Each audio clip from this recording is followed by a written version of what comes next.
بسم اللہ الرحمن الرحیم۔ وقت افطار کیا ہے؟ قرآن پاک کی آیت ہے ثم اتم الصیام الی اللیل۔ اس کو لے کر بہت سارے لوگ اپنی اپنی مرضی کے مطلب نکال کر بیٹھ گئے، جبکہ قرآن پاک کی آیات کی سب سے اعلیٰ تفسیر تو وہ ہوتی ہے جو قرآن پاک کی آیات سے ہی ہو اور اس کے بعد پھر احادیث طیبہ سے۔ آج میں آپ کی خدمت میں امام بخاری کو لے کر آیا ہوں کہ آپ اس آیت کا مطلب اور مفہوم کیا ہے، روزے کے افطار کا صحیح وقت کیا ہے، آپ امام بخاری سے پوچھ لیجئے۔ تو امام بخاری سے جب ہم پوچھتے ہیں تو بخاری شریف کے اندر امام بخاری نے اس کا مستقل ایک باب باندھا ہے کہ روزہ دار نے جب روزہ رکھا ہوا تھا تو کون سا وقت ہے جس وقت میں جا کر اس کے لیے کھانا پینا حلال ہو جاتا ہے۔ تو چلیے امام بخاری سے پوچھتے ہیں۔ پہلا باب جو امام بخاری نے باندھا ہے یہ آپ کے سامنے چل رہا ہے۔ امام بخاری فرماتے ہیں بابٌ متى يحل فطر الصائم۔ یہ باب کس بارے میں ہے کہ روزے دار کے لیے روزہ افطار کرنا کب حلال ہوتا ہے۔ اور مزیداری کی بات یہ ہے کہ امام بخاری نے یہاں پر تعلیقاً ترجمۃ الباب کے تحت ہی ایک بڑی پیاری بات لکھی ہے۔ امام بخاری فرماتے ہیں کہ حضرت ابو سعید خدری رضی اللہ تعالیٰ عنہ کب روزہ افطار کرتے تھے؟ فرماتے ہیں ہینا غابہ قرص الشمس، جس وقت سورج کی ٹکیا غائب ہو جاتی۔ کتنی واضح بات ہے، یعنی ترجمۃ الباب میں ابھی یہ باب باندھا، ابھی احادیث آگے لے کر آنی ہے، لیکن امام بخاری نے سب سے پہلے حضرت ابو سعید خدری رضی اللہ تعالیٰ عنہ کا عمل بیان کر دیا کہ آپ کیسے روزہ افطار کرتے تھے۔ آپ غور فرماتے رہتے تھے سورج کی ٹکیا جو ہمیں دکھائی دیتی ہے وہ جب غروب ہونے کے قریب ہوتی ہے تو پہلے اس کا نیچے والا حصہ زمین کی جانب جاتا ہے، اور جب اوپر والا حصہ زمین میں غائب ہو گیا اور اب وہ نگاہوں سے اوجھل ہو گیا تو آپ روزہ افطار کر لیا کرتے تھے۔ اب بتائیے کہ سورج کی ٹکیا جب غائب ہوتی ہے تو اس وقت ارد گرد کتنی روشنی موجود ہوتی ہے۔ تو امام بخاری کو ہی مان لیں، قرآن پاک کی آیت کا جو مطلب امام بخاری باب باندھ کر لے کر آئے ہیں اور حضرت ابو سعید خدری رضی اللہ تعالیٰ عنہ کا جو عمل بیان کر رہے ہیں، تو کیا یہ ہمارے سمجھنے کے لیے کافی نہیں ہے؟ اگر یہاں تک بات سمجھ نہیں آئی تو آگے چلیے امام بخاری اس کے بعد جو حدیث لے کر آئے ذرا اس کو پڑھیے۔ امام بخاری نے اس کے بعد جو حدیث نقل کی ہے وہ حضرت عمر بن خطاب رضی اللہ تعالیٰ عنہ کے حوالے سے ہے کہ حضرت عمر بن خطاب رضی اللہ تعالیٰ عنہ فرماتے ہیں نبی پاک صلی اللہ علیہ وسلم نے فرمایا اذا اقبل اللیل من ہاہنا وادبر النہار من ہاہنا وغربت الشمس فقد افطر الصائم۔ جب سورج ادھر سے چلا گیا، رات ادھر سے آ گئی، یعنی سورج جا رہا ہو، دن جا رہا ہو، رات آ رہی ہو، جب سورج غروب ہو جائے تو روزے دار کے روزہ افطار کرنے کا وقت ہو گیا۔ یہ امام بخاری اس باب کے تحت حدیث لے کر آئے ہیں جس میں آپ نے فرمایا کہ روزے دار کے لیے روزہ افطار کرنا کب جائز ہو جاتا ہے، اور سب سے پہلے حضرت ابو سعید خدری کا وہ واقعہ بیان کر کے، ان کا عمل بیان کر کے، اس کے بعد حضرت عمر بن خطاب رضی اللہ تعالیٰ عنہ سے مروی یہ رسول اللہ کا فرمان لے کر آئے۔ اس کے بعد آگے چلیے امام بخاری اگلی حدیث جو لے کر آئے حضرت عبداللہ ابن ابی اوفا سے لے کر آئے۔ یہ ان کا وہ سفر کا واقعہ حضرت عبداللہ ابن ابی اوفا بیان کرتے ہیں کہ ہم نبی پاک صلی اللہ علیہ وسلم کے ہمراہ تھے، افطار کا وقت ہو گیا تو نبی پاک صلی اللہ علیہ وسلم نے جب سورج غروب ہوا تو نبی پاک صلی اللہ علیہ وسلم نے مجھے حکم دیا کہ ستو تیار کرو، ظاہر ہے کہ جو چیز موجود ہو اس کے ساتھ آپ افطار کرتے ہیں، تو فرمایا کہ میرے لیے ستو تیار کرو۔ تو انہوں نے آگے سے کہا، دیکھیے حدیث شریف نبی پاک صلی اللہ علیہ وسلم حضرت عبداللہ ابن ابی اوفا فرماتے ہیں کننا مع رسول اللہ صلی اللہ علیہ وسلم فی سفر وہو صائم فلما غربت الشمس، جب سورج غروب ہو گیا قال لبعض القوم، لوگوں میں سے ایک شخص سے کہا، اور وہ حضرت بلال رضی اللہ تعالیٰ عنہ تھے، فرمایا یا فلان قم فاجدح لنا، آپ اٹھیے اور ہمارے لیے ستو تیار کر دیجئے۔ فقال یا رسول اللہ لو امسیتا، یا رسول اللہ آپ اگر انتظار کر لیں، تھوڑا اندھیرا ہو جانے دیں، تو فرمایا انزل فاجدح لنا۔ انہوں نے پھر کہا یا رسول اللہ لو امسیتا، ان کا انزل فاجدح لنا یہ بخاری شریف کی حدیث ہے۔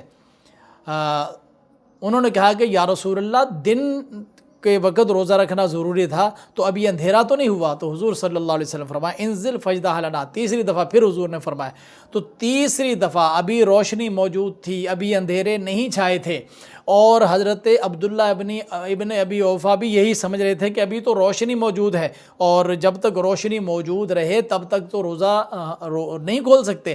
تو حضور نے 3 دفعہ فرمایا. جب تیسری دفعہ فرمایا تو صحابی سمجھ گئے کہ میں جو سمجھ رہا تھا وہ درست نہیں تھا, نبی پاک صلی اللہ علیہ وسلم کا فرمان درست ہے. تو وہ اترے اور انہوں نے ستو تیار کیے. شارب النبی صلی اللہ علیہ وسلم, نبی پاک صلی اللہ علیہ وسلم نے وہ ستو پیے. پھر فرمایا اذا رأیتم اللیل قد اقبل من ہاہنا فقط افطر الصائم, جب تم دیکھو کہ اس جانب سے یعنی مشرق کے جانب سے رات آنا شروع ہو گئی ہے تو روزہ دار کا روزہ کھولنے کا وقت ہو جاتا ہے. تو حضرت امام بخاری وہ باب باندھنے کے بعد کہ روزہ دار نے روزہ کب افطار کرنا ہے یہ دونوں حدیثیں لے کر آئے. اس کے بعد مزیداری کی بات یہ ہے کہ امام بخاری نے اگلا باب باندھا ہے. ذرا مزے سے سنیے امام بخاری کیا فیصلے کر رہے ہیں. اگلا باب باندھا ہے امام بخاری نے کہ انسان کے پاس جو چیز میسر ہو اسی کے ساتھ روزہ کھول لے.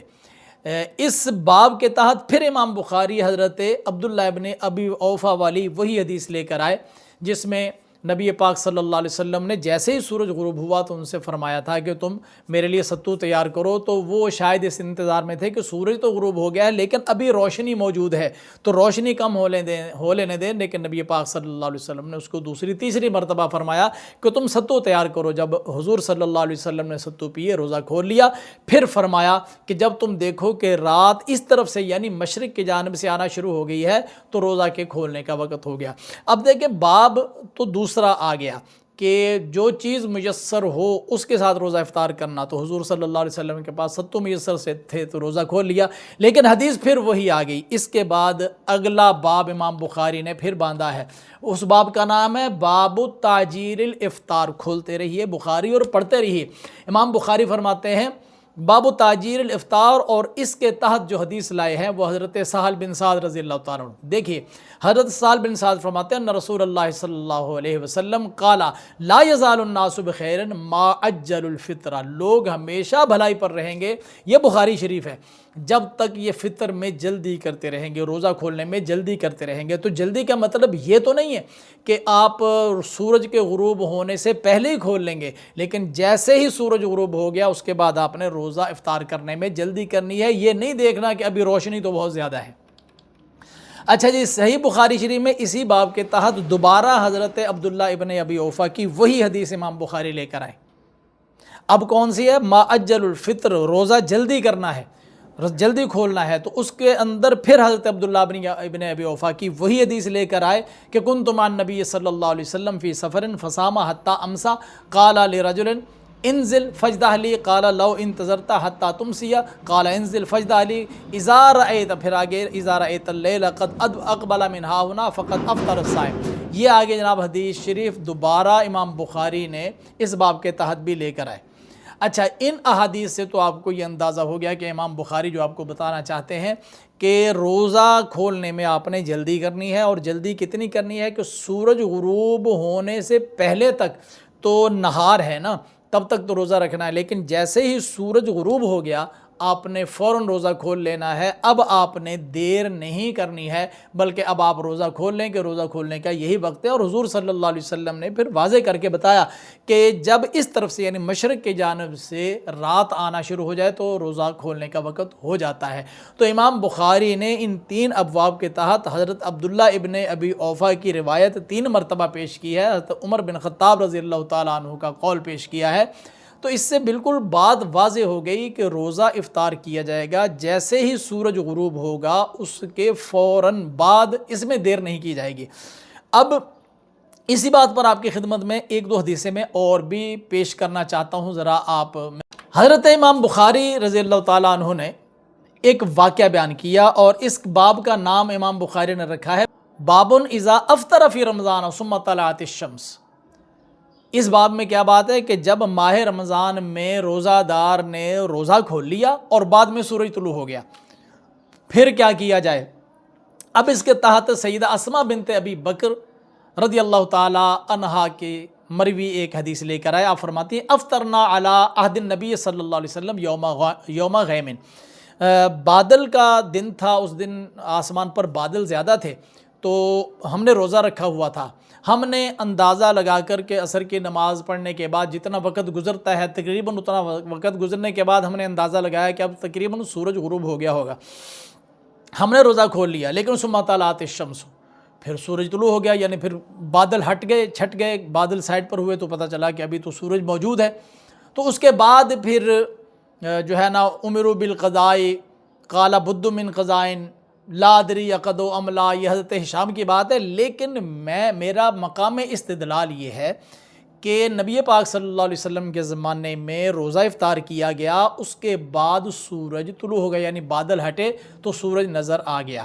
اب مجھے بتائیے کہ جس طرح آج کل کے لوگ کہتے ہیں کہ کافی اندھیرا ہو جائے اس وقت ہم نے روزہ افطار کرنا ہے، اگر رسول اللہ کے زمانے میں ایسا ہی ہو رہا ہوتا، لوگوں کا طرز عمل ایسا ہوتا، تو چاہے بادل ہوں کچھ بھی ہوں روشنی موجود بہرحال رہتی ہے، لیکن جو وقت آپ بتا رہے ہیں اگر اس وقت کا لحاظ کیا جائے تو اس وقت بادل ہونے کے باوجود اندھیرا چھا جاتا ہے، اور جب وہ اندھیرا چھا جاتا ہے جس وقت میں آپ لوگ کہہ رہے ہیں کہ روزہ افطار کرنا چاہیے، اس کے بعد پھر سورج کے نظر آنے کی کوئی امید نہیں ہوتی، چاہے بادل موجود رہیں چاہے چھٹ جائیں۔ یہ اس وقت امید رہتی ہے کہ جب بادل تھے اور ابھی روشنی موجود تھی، تو سورج غروب ہونے کے وقت جتنی روشنی ہوتی ہے اتنی روشنی بادلوں کی وجہ سے اب اندازہ نہیں ہو پایا کہ سورج غروب ہو گیا یا نہیں، تو صرف اتنا سا ہی معاملہ اور اتنی سی ہی دیر کا اندازہ نہیں ہوا اور انہوں نے روزہ افطار کر لیا، لیکن سورج جب بادل چھٹ گئے تو سورج بھی دکھائی دے رہا تھا۔ اس کا مطلب اس سے پتہ یہ چلتا ہے کہ وہ لوگ سورج غروب ہوتے ہی فوراً روزہ افطار کرتے تھے کہ ابھی روشنی موجود ہوتی تھی، اتنی روشنی موجود ہوتی تھی کہ بادلوں کے باوجود ان لوگوں کو اندازہ ہوا کہ ابھی اتنی روشنی موجود ہے کہ اتنی روشنی میں ہم روزہ کھول لیا کرتے تھے۔ یہ بھی امام بخاری رحمۃ اللہ تعالیٰ علیہ نے اسی روزے کے چیپٹر کے اندر حدیث بیان کی۔